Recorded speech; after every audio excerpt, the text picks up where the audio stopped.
Why, hello there. Just before we begin, a very quick warning. So this story contains some quite gruesome details, and it also talks about abuse. Now, as you know, I always do my best to not glorify the details, so I'll do my best to guide you through this gently, but ultimately you're going to want to hear this story. Is she a cultural icon? Is she a vicious criminal? Should she be celebrated? Should she be demonised? Is it ever okay to kill? The life of the woman I'm going to talk about is shocking. It's brutal. It's heroic. And it's like no other story. Welcome to Extraordinary Stories podcast.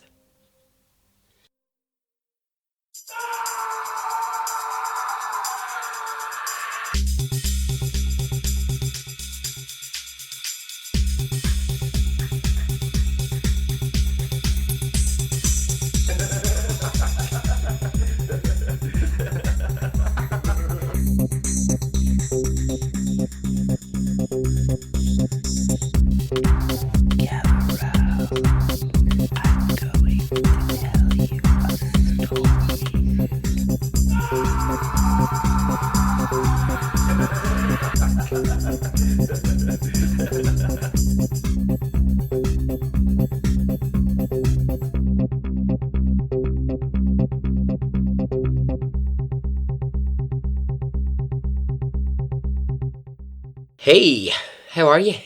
Are you well? Are you good? I am.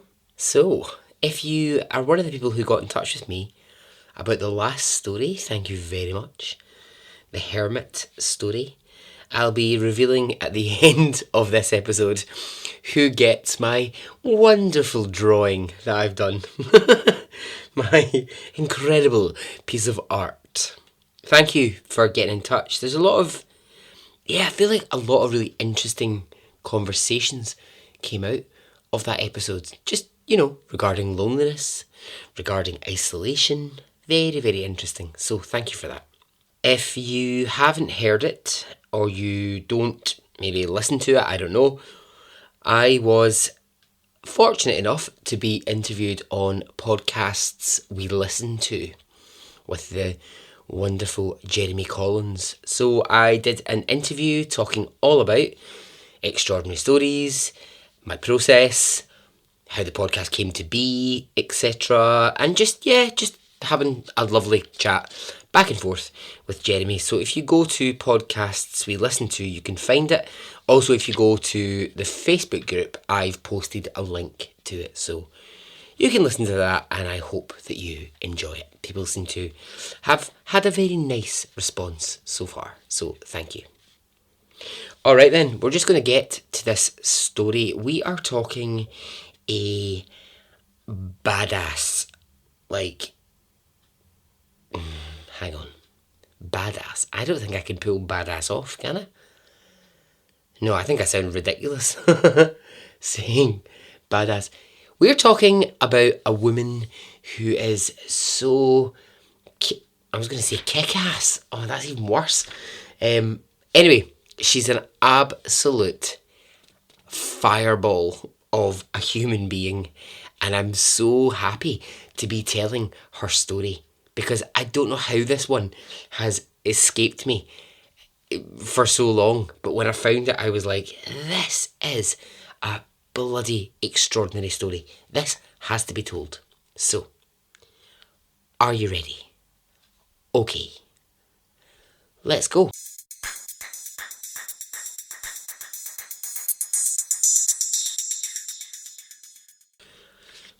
Okay, we are starting in India in 1963.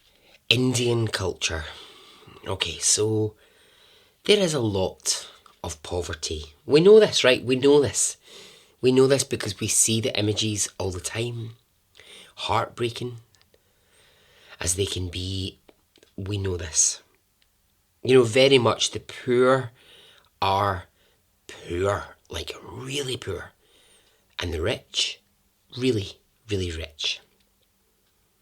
We also know, and this isn't me doing stereotypical cultural things, this is the truth. In Indian culture, you have big families, huge. So one of the families who were very, very poor was the Devi family.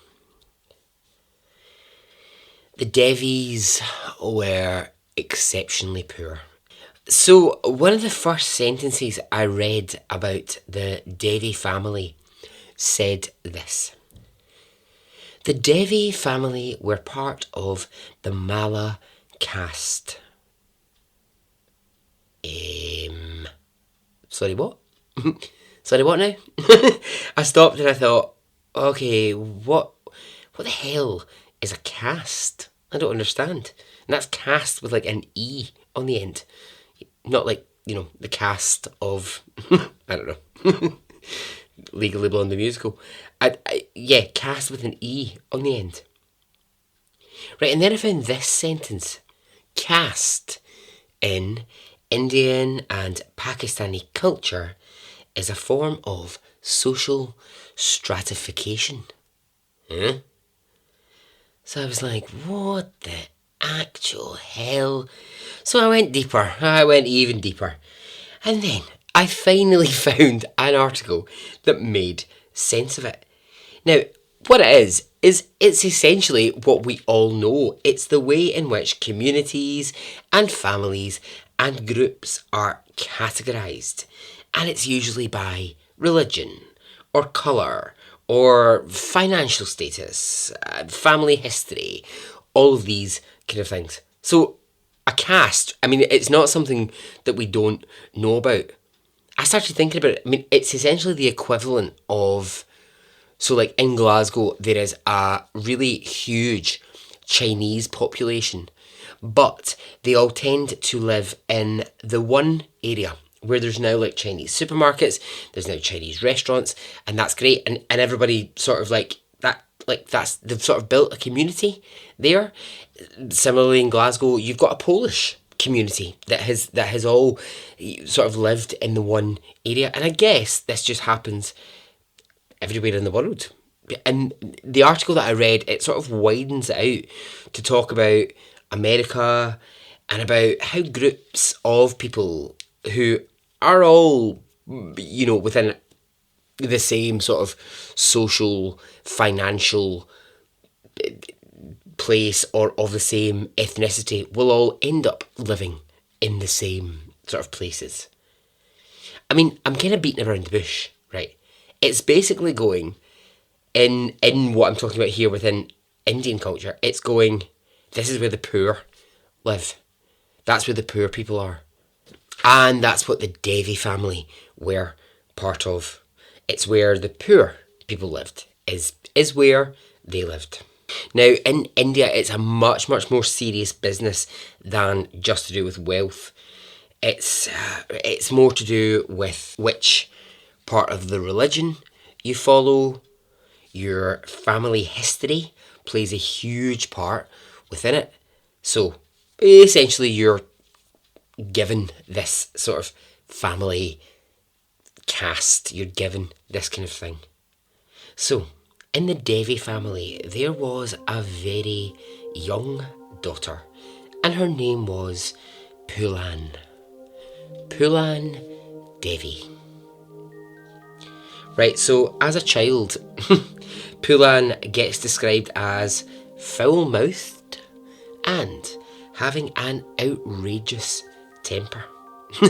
Her family sort of despaired of Pulan because she just wouldn't fit into any of what the ideas around what a young girl should be like. You know, she would swear all the time. She would speak back to people. She just didn't care. She was just like, nah, I've got an opinion. I want it to be heard, and I don't care if I'm 5. You're just going to listen to my opinion.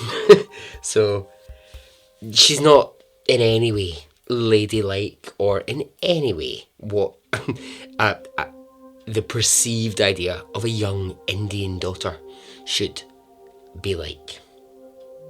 I mean, I think she sounds fabulous. I do. I think she sounds absolutely great. So this outrageous temper that she had, well, it kind of comes from what Poolan was made to endure. Being from an exceptionally poor family, it meant that others from different villages who were, say, from a richer family, they could be horrendous to poor families and really mistreat them.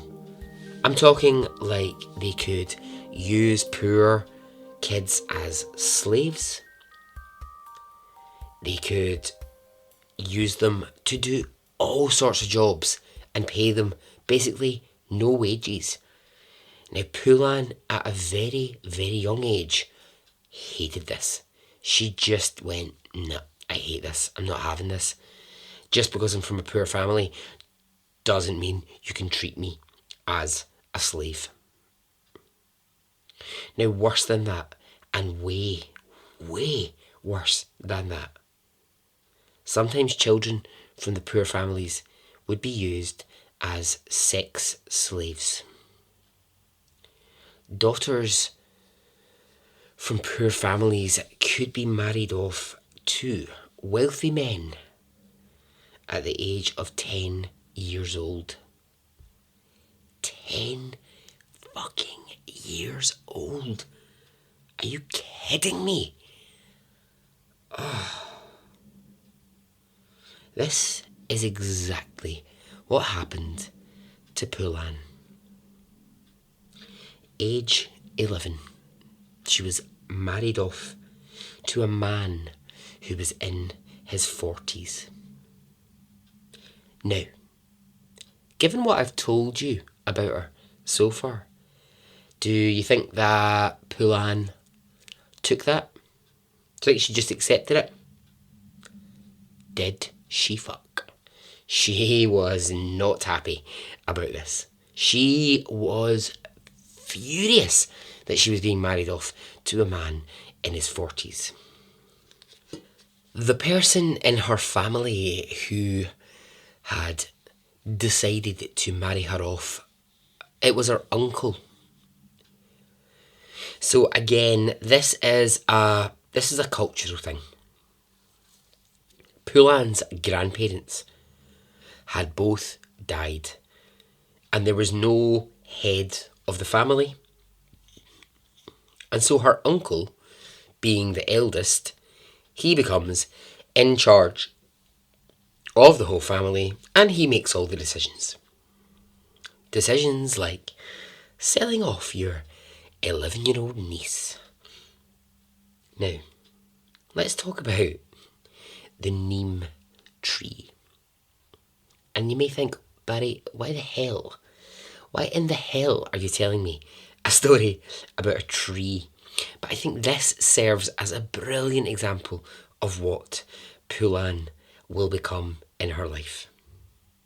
So the neem tree, it's native to India, but I don't think it grows outside of India. And it's this, like, you can look it up, it's this absolutely just big, gorgeous evergreen. It's really tall, it's got flowers, it's got fruits. It's a really, like, sort of majestic looking tree.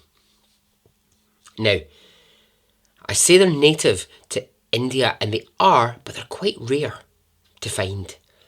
And when you have one, you hold on to it because you're like, I've got a neem tree. This is amazing. So in the village where the Devi family live, having a neem tree was like really, really desirable. And One of the things that Pulan's family have going for them is that in the little bit of land that they live in, they have a huge neem tree. Now, they don't have much else going on for them. They're very poor, but they have this tree, and it's this sort of symbol of like, oh my God, you've got a neem tree. That's amazing. Now, the uncle, the one that I mentioned earlier on, he proposed cutting down the tree and using the land around to plant some crops. So when he proposed this, nobody in the family protested, except at this time, a 10-year-old Pulan. And this is before she's been married off. She wants to keep the neem tree. She's desperate to keep it. And her uncle says, no way. No, the tree is going, it's being cut down. So, what does 10-year-old Pulan do? Well, she argues with her uncle about this. Now, understand that is a really big deal. 10-year-old girls did not argue with their uncle, but Pulan did. They don't stand up to their elders. She did. She didn't care. She was like, nope, I don't want this tree cut down. It's been in this family for years. I'm 10. I love this tree. Let's not cut it down. So her and her uncle, they would get into these like terrible arguments about it. And she would shout back at him. At points, she hit him. He hit her. She called him names. And then she does this. She goes into the local village and she starts to tell everyone that her uncle is an evil, evil man. She starts going around anyone who will listen and saying, my uncle is the most evil man in the whole of India. Now, when he finds this out, he seriously reprimands 10-year-old Pulan. He beats her black and blue. Does this stop her? No. After the beating, what she does is she goes back into the village and she gathers up as many young girls as she can from the village, and she arranges a protest around the tree. So she gets all of her pals, all of her friends, and they sit around the tree holding hands, and they sing songs and they talk about how beautiful the tree is, and she's determined this tree is not going to be cut down. Now, when the protest happens, her uncle is furious. Her family are so embarrassed because this just was not normal behaviour. You know, kids were meant to behave. They were meant to do what they've been told, and she was just not doing that. Her uncle breaks up the protest. He sends all the other girls back home. He takes Pulan inside the house, and as punishment for starting a protest, he beats her around the head with a brick until she is unconscious.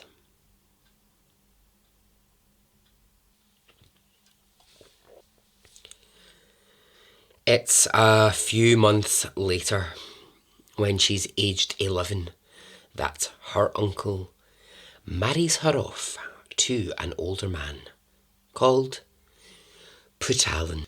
Now, Puttalan is early 40s, and he now has an 11-year-old bride. Now, he makes Pulan suffer the most terrible beatings.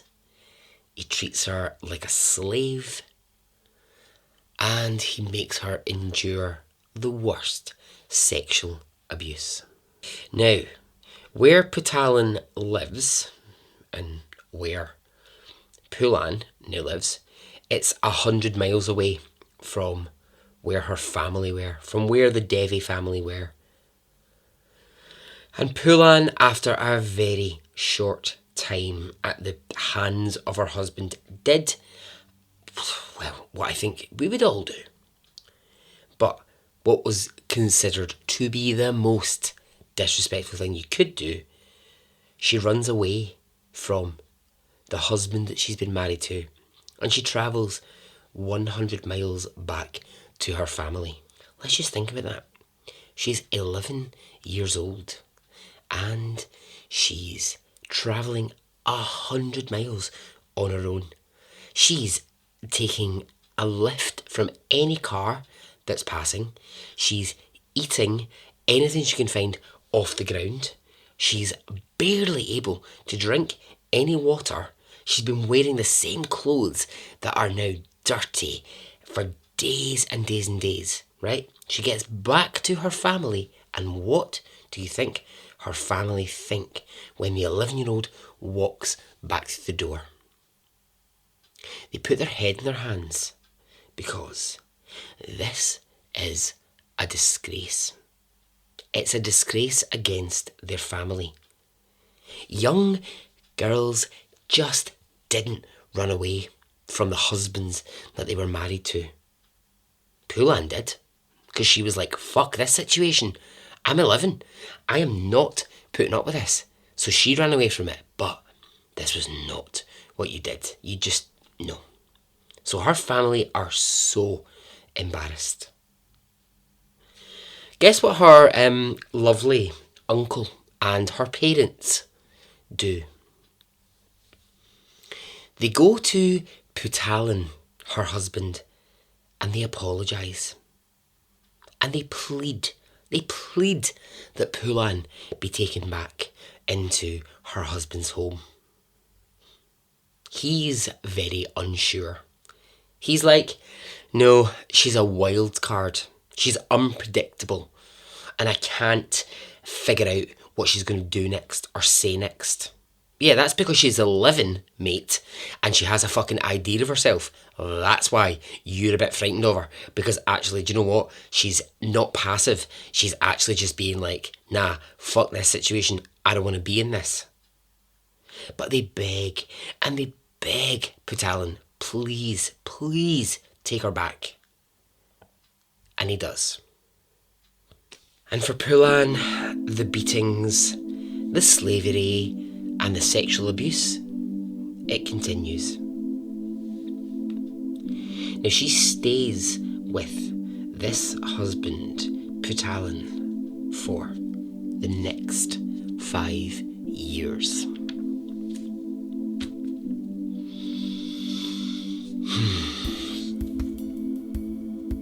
Steady yourself. Prepare yourself, please, for what I'm going to say next. During the time that she was living with Poulan, he offered her out to various men in his hometown as a sex object. She was raped by 20 different men during the time that she was married to Poulan. And this went on for 3 to 4 years. These same men would come round to her house where she lived with her husband, and they would rape her. So at age 14, she makes another attempt to run away. She runs, she travels the 100 miles back to her family again. And when she gets back, same reaction. They are mortified. They are so embarrassed that she's run away again from her husband. So at age 14, her uncle thinks, okay, do you know what we need to do here? We need to teach Pulan a lesson. So, this is what happens. Her uncle, seeing that she's returned, run away from her husband, he goes to local police and he says, my niece is a thief. She steals money.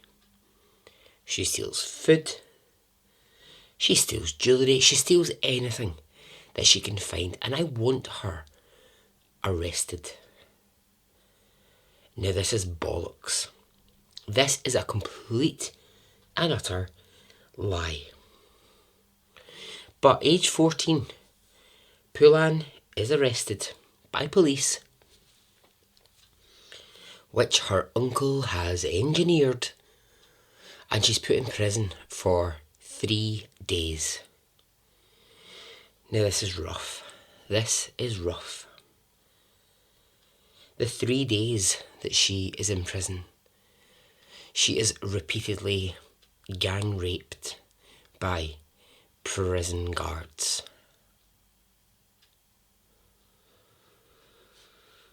When she gets out of prison after a few days, she marches right up to her uncle and she punches him square in the face. Now, if you thought standing up to the uncle was bad enough, physically punching him in the face is way beyond what these families can accept. And her uncle, he puts her into his car and he drives her back to her husband, Batalon. Now for the next 2 years, she stays with this husband. But as she's there, she plots and she plans and she's thinking, I'm going to escape again, but this time I'm not running back to my family. When I escape, this is for good.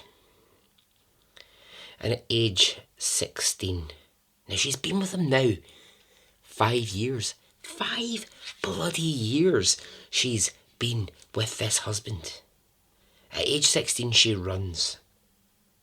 She runs off into India and nobody knows where she is. So, she's now a social outcast. She has embarrassed her family so badly that they entirely shun her. They want nothing to do with Pulan. They want nothing to do with her. The name Pulan Devi is not welcome anywhere.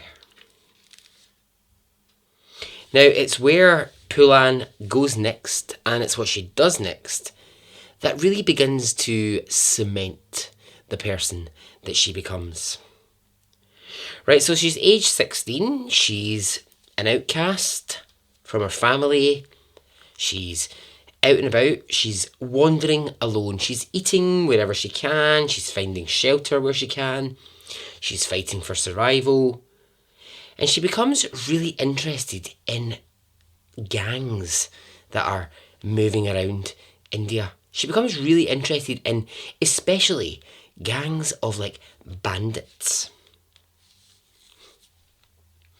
Gangs of bandits, I have to say, I think I could be seduced by a gang of bandits. I could totally see myself just being like, yep, I'll become a bandit. Barry the Bandit. I could so do it. I'd be like, yes, get me the bandit lifestyle. I maybe really wouldn't want it when I was in it, but I kind of like, I can see how it's quite seductive. I can see how it's quite interesting. I think Barry the Bandit has a ring to it. I mean, I've been called a bandit in the other sense if you put a rude word in front of it and it becomes a bit of a slur. But I'm talking about like real banditry. Banditry? Real banditness. Well, anyway, right, so Pulan, She was really drawn to one gang in particular, and she was kind of watching them in action as she was like, she's young, she's only like 16 years old, but she's watching this gang, how they move around. Ooh, and she's like, yes, I'm into that. Now, the leader of that gang is a man called Babu. Now, Babu took an instant liking to the young Pulan. And when she went to him and she said, I would like to join your gang of bandits, he said, okay. Now, this is really important because these gangs were male dominated. They didn't have female members. They just didn't have them. It was men. But here is this 16-year-old female who's like, no, I think I'd like to be a part of these bandits. And he went, okay. Babu was like, yes, come, join my gang. Now, was she allowed to join that gang because, like Babu saw within her a fighting spirit? Did he see something that he was like, yes? Did he see something where he was like, she's got the credentials, she's got what it takes to be a part of this? No. Babu, he just liked the look of Pulan. He wanted her. And because it seems to be impossible for any fucking male to just not want to attack someone, he lets her into the gang, and on the first night that she's there, he tries to rape her. For fuck's sake, this girl, she cannot catch a break. So, leader of the gang, Babu, he attempts to rape her, and finally, in this story, there is a man with some goodness. There is a guy called Vikram Mala, and Vikram is a member of the gang. He, on that first night when Pulan joins, he senses something isn't right. He thinks she's going to be attacked. Something's going to happen to her. I just know something's not right. So he keeps a really watchful eye on her. And when everybody goes to sleep and the gang leader Babu attempts to rape her, Vikram is there to intervene. He intervenes, he grabs Babu off of her, and they get into a huge, vicious battle. In the end, Vikram kills Babu in this moment. So this is big. Not only did he save Pulan, he's actually killed the gang leader. Now, in the rules of Bandit Town, Banditsville, is that right? No, I don't think so. Vikram becomes the new leader of the gang. And Pulan is granted permission to stay with the gang of bandits. Finally, I love this. Finally something nice happens for Pulan. Her and Vikram, now the leader, they begin to fall in love. They begin to have a wee romantic relationship. I mean, they fall quite hard for each other. And he, it doesn't, maybe to you, to me, it doesn't maybe sound like the most romantic thing. He teaches her the difference between lots of different guns, teaches her how to use a knife, he teaches her how to hide, and, lots of things you would need as a bandit. I mean, okay, maybe it's not the most romantic thing in the world, but for her, it is. And now he's the leader, she's by his side. They essentially become, for want of a less cliche way to put it, they sort of become the Indian Bonnie and Clyde. They lead their gang of bandits around villages, and they rob, and they steal, and they cause mayhem, basically, wherever they go. Pulan is becoming quite a name. Now, people in other gangs are like, who is this I was going to say badass, but we've learned I can't say it. What, who is this incredibly strong female gang leader? Because, again, females just didn't lead gangs. So they're like, interested in who she is. Now, if anyone at all was under the impression that because Pulan was a female, that she was an easy target, what she does next will prove to people that she is not to be messed with. With her gang, she travels to the place where she had been married, age 11. By now she's 18 years old, having run away at 16 for the final time from that marriage. She's now 18. And, along with Vikram, she's head of a gang. And Pulan has a plan. And it's to get revenge on her husband and revenge on all the men who raped her. So Pulan and Vikram and the gang of bandits, they arrive in the town where she had been sent at 11 years old. This is what Pulan does. She orders the gang to march into the homes that she's pointing out and drag out the men who live in those houses. So she's standing and she's going, that house, that house, that house. Drag them out into the streets. In total, 21 men, all of who had raped her as a child, were brought out of their homes, and with Pulan's orders, they were lined up against a wall, just where she wanted them. These 21 men, they stood against the wall, and they watched as Pulan walked up and down in front of them. And she looked them each in the eye and she asked, "Do you remember me?" And every time she asked that question, the men shamefully looked to the ground and wouldn't answer her question. These are the men who raped her when she was 12, 13, 14 years old. They knew what was coming. And with Pulan looking right at them,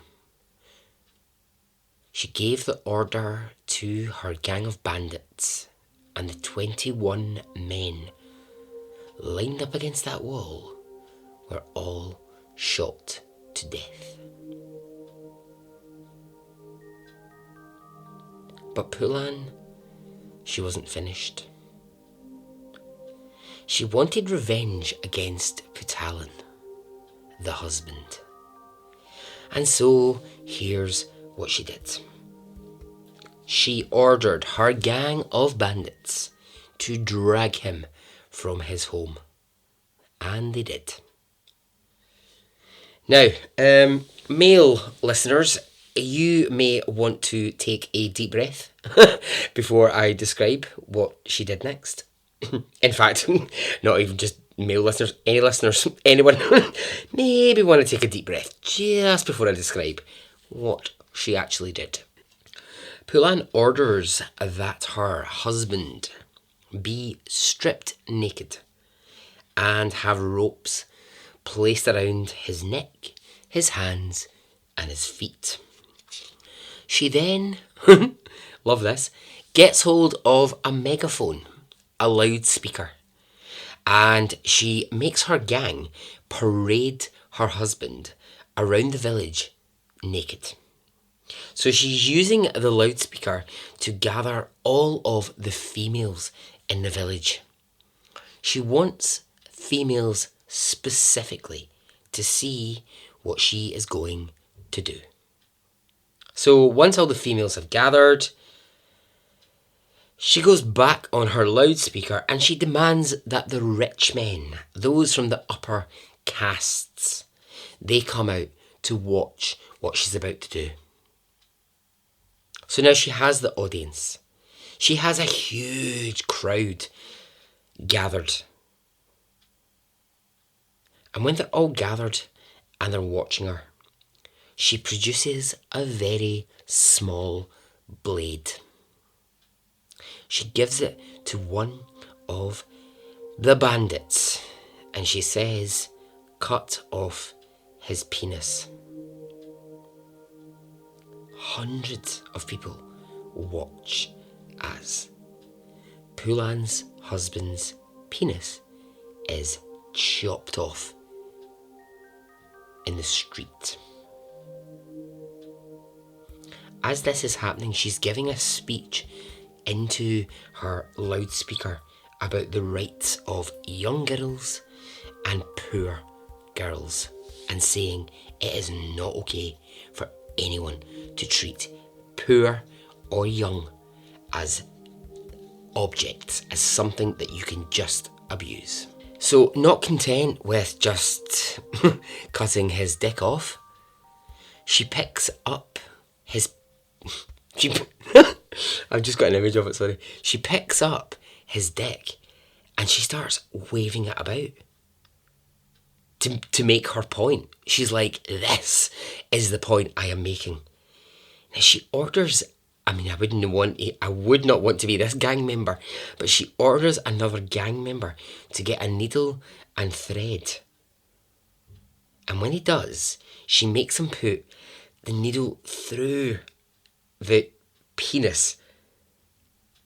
And then she's got a big bit of thread and she places it around her husband's neck.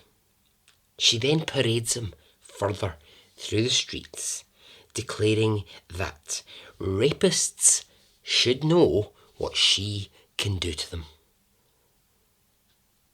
Poulan orders that her husband not be killed, and this would be easy in this moment for her because, they've got guns, they could easily just shoot her husband, but no, she doesn't want him dead.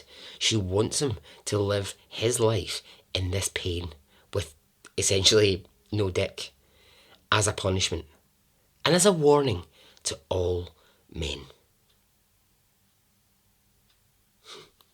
I think she's really made her point here, hasn't she? In terms of, if you are going to try and make a point, this is how to do it. Making someone wear a dick necklace is really is really going to do the job. So from here, right, what happens is Poulan's notoriety, it just begins to grow because people are like, she's the woman who lined 21 men up against the wall, had them all killed, and then cut off her husband's penis and made him wear it as a necklace. So, you would think at this point that it's going well for Poulan, but tragedy awaits. Two brothers had recently joined the gang. And whilst they liked and they respected Poulan, they didn't like Vikram. They didn't like Vikram, her boyfriend. They felt he wasn't a strong leader of the gang. Or really, truth be told, they actually wanted to take charge of the gang. It seems to be the way. The more and more I read kind of about these gangs, it just seems that's the kind of way that it is. It's like, if you've got a problem with the person that's in charge, you challenge at the top level. You just challenge. Poulan and Vikram are sleeping side by side one night when these two brothers sneak up and they shoot Vikram dead in his bed. Poulan wakes up in a sea of blood around her. This is the only man who's ever shown her any kind of kindness, and here he is. He's dead. And these two brothers, they become the leaders of this gang. So now very quickly she leaves. She leaves this gang, and Pulan, by this point, she has enough clout. She has enough of a reputation to set up her own gang of bandits. And that's exactly what she does. I suppose it's sort of interesting if you look, if you think about it, like, she's in this now. She's in her now early 20s, and I guess this is what she knows. This is her life now at this moment. She doesn't know anything other than this, since she's never really been given a fair chance in life. So since the age of, 10, 11, she's never really had an opportunity to expand her wings into other things. I don't know. Maybe she would be a brilliant artist. Maybe she could be a wonderful doctor. Who knows? But she's never had the chance. So actually, gang life now for her, it's and fighting against things is all that she's ever known. So with her new gang, the one that she has set up herself, she spends the next 5 years with that gang, travelling India and earning herself the name, the Bandit Queen. Queen of the Bandits, oh yeah. That would be my jingle for her if I was to write a jingle. Pulan's gang, well, they did the following things. They would rob homes, they would rob banks, they would kidnap men who were known rapists, and they would beat them almost to death and hold them captive. I mean, she is really, at this point, riding the wave of being the Bandit Queen. I've got, do you know that, the Beyonce video, Who Run the World, Girls, Who Run the World, Girls. I've sort of got that in my head, like when Beyonce's being like fierce and she's like, ooh, yeah, Beyonce, and be the fierce. That's kind of how I'm picturing Pulan at the moment. I mean, it's maybe a little bit less glamorous than that, but it's kind of what I'm seeing in my head. As always in Pulan's story, something dark was lurking. Pulan was unfortunately going to get a taste of her own medicine. A rival gang of bandits, they kidnapped Pulan, and for 3 weeks they repeatedly raped her and beat her. And then they paraded her naked through villages in India, just as an act of vengeance for what she had done to her husband and to the 21 men who had raped her. Now eventually what happens is her own gang, they come back and they rescue Pulan, they get her back.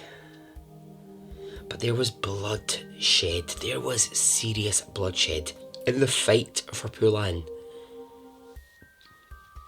Gang members lost their lives. People who had been happy to have her as the leader were now dying because they went to save her. But this is the thing about Pulan, is that actually I'm not saying, right, okay, I have to be very, very honest here. I'm not saying in this story that I think it's brilliant that she, lined 21 men up and shot them. I'm not saying that at all in any way whatsoever, because we could go down the rabbit hole here of just because you've had injustice in your life doesn't give you the right to kill. Okay, that's a whole other world of conversation that we could open up. Now, I like Pulan's strength. I like that she has this kind of fighting spirit in her, and I think it's difficult because I think her gang members who followed her, I think that what they felt was, here is a woman who's fighting for social justice. She's fighting for the poor. She's fighting for the rights of young women. And those two things, like, if you look at those, they're two of the best things you could ever fight for. I would fight for those any day of the week. Of course I would. Of course you would. Because we're good human beings and we care about those people. But is it alright to kill? I don't know. And now what's happening is, in order to save her as this leader, people are losing their lives to try and support what she's doing. So, it just, I think basically what I'm trying to say is it throws a lot of things in the air where you go, is it right? Is it wrong? And it's back to the questions, I guess, that I asked in that little intro. Is she a cultural icon? Should she be celebrated? Should she be demonised? I kind of think you have to make up your own mind about what you think about Poolan. I mean, what I do think is really interesting is, if we remember, she was the 10-year-old girl who wanted to save a tree and staged a protest with all of her 10-year-old friends where they sat round the tree and sang songs. And now here she is, where a gang of bandits are literally being shot to death in order to save her life. So it's quite the journey that she's been on. And she's only aged 20 at this point. It's unbelievable. She's only 20 years old. Now, you might be wondering, right? You might be thinking, because I was at this point in my research, how in the hell have the Indian authorities not caught up with Poolan? Like, how have they not actually at this point gone, let's arrest her and her gang of bandits? But you see, this is what was holding them up. They were going, she's no ordinary woman. This is not just, let's go in and arrest that person there. This is like, they were like, we are dealing with quite the force here. And it's not just as easy as going in and just arrest her straight away. Because she had a gang.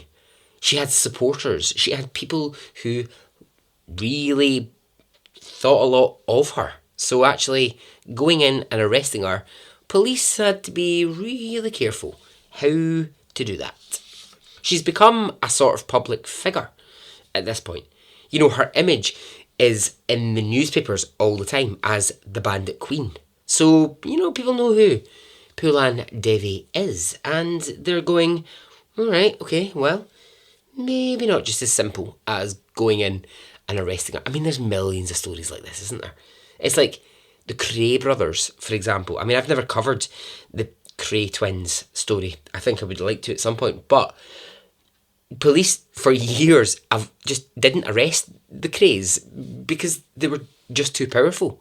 They were just too connected. They just knew too much, and there was so much going on.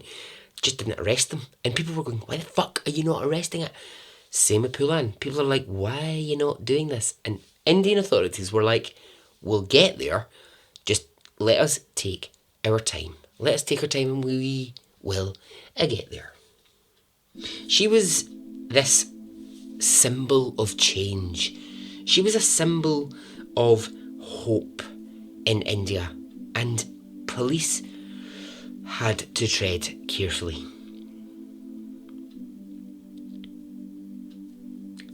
However, having said all of that, police do approach her. They approach her when she's running her own gang of bandits and she's 20 years old. And they say, look, okay, here's the thing. You've shot 21 men. You've inflicted this horror upon your husband, and you and your gang, you go out and you terrorise villages. We have to arrest you. But they say to her, what we'd rather is we would rather you surrendered than we arrested you. Now, knowing that the jig is up, knowing that time is really closing in on her and there is going to be some sort of, police presence in her life, she thinks about it.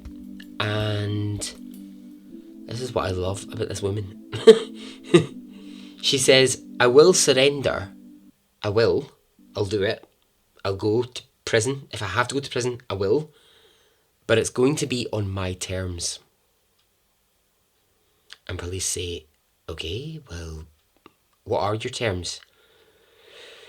And she says this, I will surrender publicly. I will do it in front of a crowd. And police say, right, okay, well, what do you want us to do? And she says, well, what I want you to do is, I want you to let people know. Let the Indian people know I am going to surrender. She says, I will come out with my rifle in my hand and I will lay that rifle down. I will put my hands up and be taken to prison, but only if there are people watching me do it. And police say, why? Why do you need people to watch you do it? And she says, because for years I have fought against men who rape. And if I'm going to surrender, I need people to watch me doing that so that they know I've fought and I've killed for that reason, because I want change. And when I surrender, it's on my terms. She says, I will not have it be reported in the press that I was arrested by police. You're not taking that power from me. I am in control of this situation. And the control is, I will surrender, but I need an audience. I need a crowd. And police say, okay. She then says this, right, okay, that's just my first demand. She says, I will only surrender my rifle if I am standing in front of a huge image of Mahatma Gandhi. And police say, okay, right, so we will get you a huge, huge image of Gandhi that you can stand in front of. And she says, fine, I'll do it as long as I am in front of an image of him, because he was a symbol of peace. And she says, I know that there's been murder, there's been bloodshed, but I'm about peace. So, you know.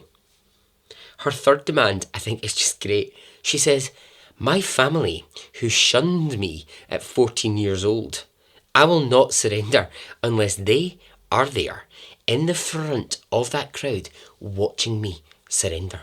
That's when I'll do it. The police are like, oh, for God's sake, so we need to go and find your family. And she's like, yep, if you want me, they have to see me surrender, because they basically sent me away for a life of fucking horrificness. And I came through that, and I need them to know that I came through it, and it's my choice. It's my choice to surrender myself, not their choice. Nothing that they have chosen for me. This is about me. Then she demands that there are press, there are journalists, there she wants photographers. She wants this to basically be a huge, momentous moment in Indian culture where she, the warrior queen, lays down her rifle and puts her hands up and says, yes, okay, police, take me. Take me now. But you're taking me and it's on my terms. Poolan is very clear. She will not go down in history as a victim. She will not. So the day arrives, and standing in front of a huge image of Gandhi,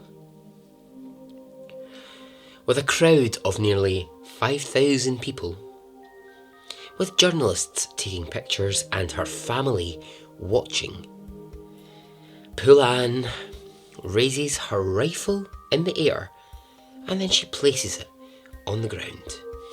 She puts her hands up and she allows police to march her into prison. Poolan is in prison for 11 years. Now, during that 11 years, she is waiting and she is waiting for a court date, but it never seems to arrive. She's been put into prison, but she's only just because she's been arrested for the crimes of being a bandit and having a gang who killed people. She's never actually gone to court and ever been tried. None of that's ever happened. She's just in prison, and for 11 years, she's just wondering, when is my court date going to come? When am I going to actually go to court and either, be found guilty or not guilty? But it doesn't arrive. Now, after 11 years of waiting in prison, finally, she's called in front of a judge.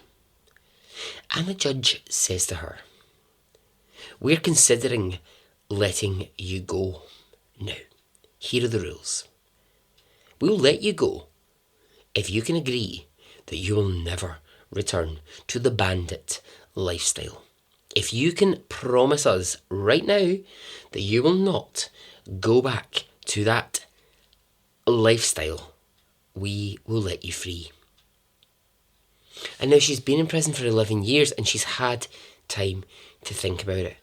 And she agrees with the judge and she says, I will never go back to that. That was me reacting to the terrible things that happened to me when I was young. That's not me anymore. I've changed. I've moved on. And the judge says, fine, we don't need a court case here. You've spent 11 years in prison, so you're free.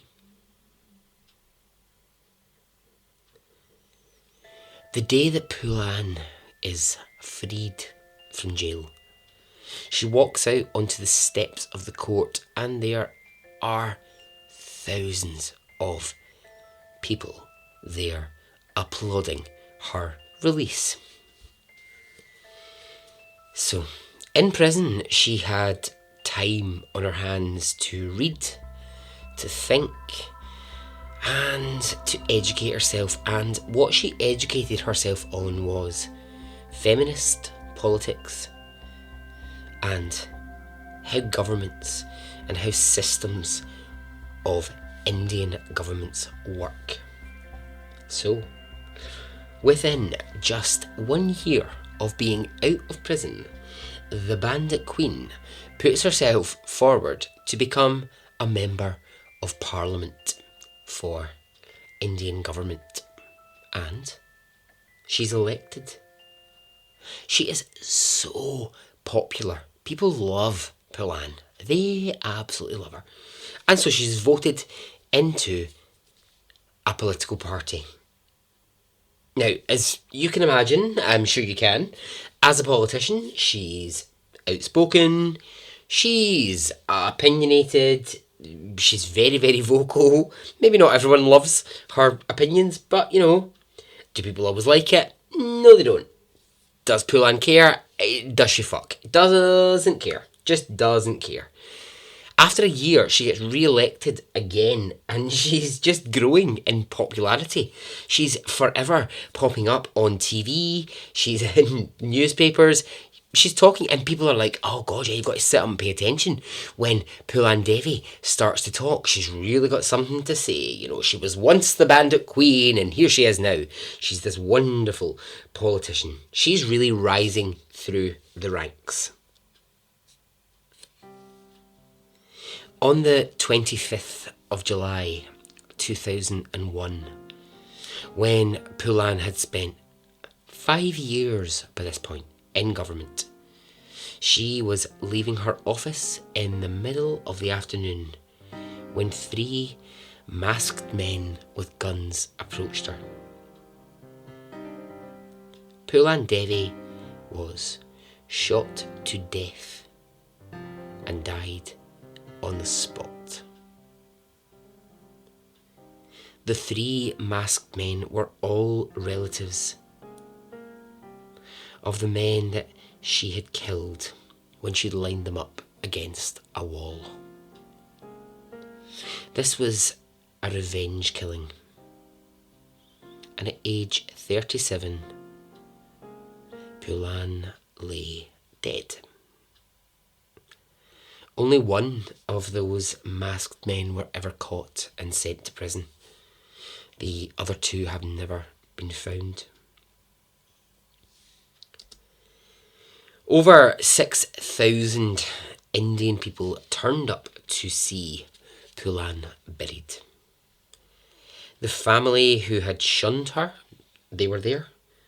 The public, politicians, gang members, they were all there. Pulan was buried, and this, I think she would have liked this. There was an agreement at her funeral. There was an agreement made between hundreds of mourners that they would always strive to keep Pulan's story alive. No matter how hard it was, they would write her story down.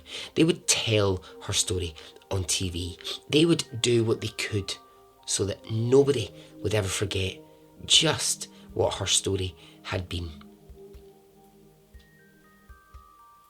And so from age 10, protesting against a tree, to being 11, being married,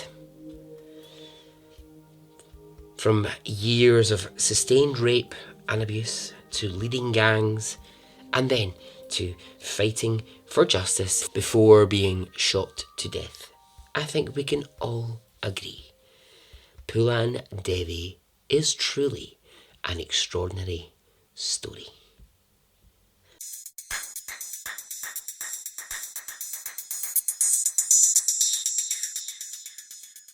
Alright, well, I hope you enjoyed that. I mean, it's bonkers. It's bonkers, but it's kind of brilliant all at the same time. There's tragedy in it, but there's just also so much to learn from it. It's just great. Yeah, just love it. Alright, shout outs. So, Nicole Pfeiffer, happy 27th birthday to you, Nicole. Happy birthday to you. Happy birthday to you. That was my sort of pseudo Marilyn Monroe. Hope you enjoyed that. Claire, Betty Bell Harrison. Hello. How are you? And Jules Sappho. Hello, Jules. And thank you for your wonderful impression. Oh, how are you? Are you well? Are you good? I am. What are you doing? Hello, how are you? Are you well? Are you good? I am.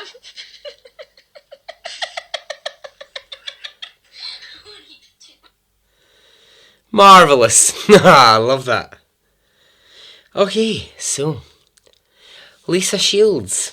Hello, Lisa. You are the, well, you might think fortunate or unfortunate.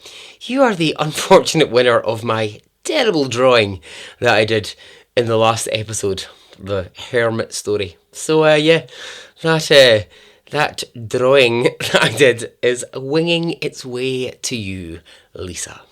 Okay. Alright, so if you enjoy Extraordinary Stories podcast, you can help me out. What you can do is you can go on to wherever you listen to podcasts and you can leave me a review. You can share the group, you can share the page, you can just get in touch, you can say hello, you can tell your hairdresser about the podcast, you can tell your cat. I don't care who you tell. Just tell someone. Just tell someone you like it. Okay? Now, if you are someone who sticks about at the end, then just you listen in the gap for what I have to announce. Okay?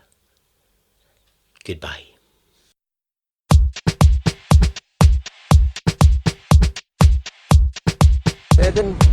It didn't affect me really one way or the other.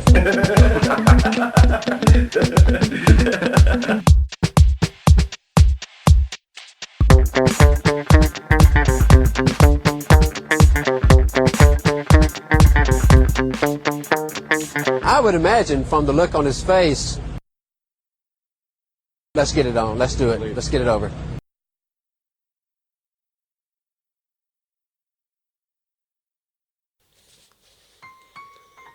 Introducing Sleep with Baz, a new podcast for sleeping.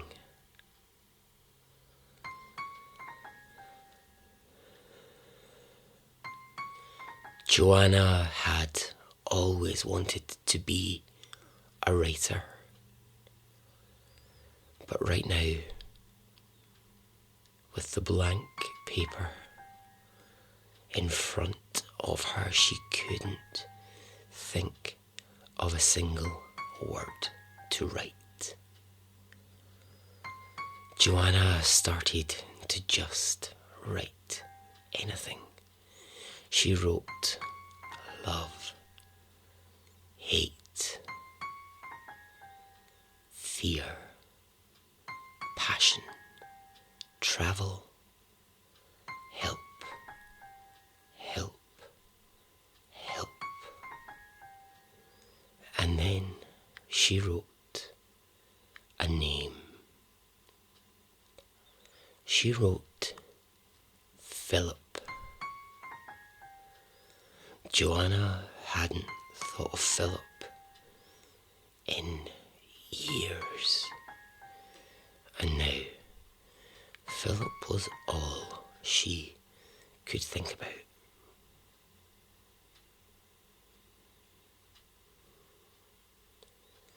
Coming very soon, the new Sleep podcast.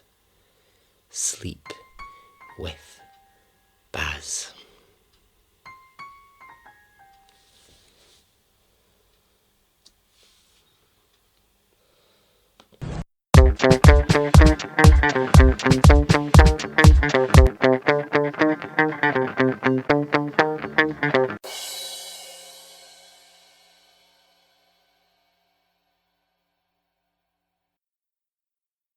Let's get it on. Let's do it. Let's get it over.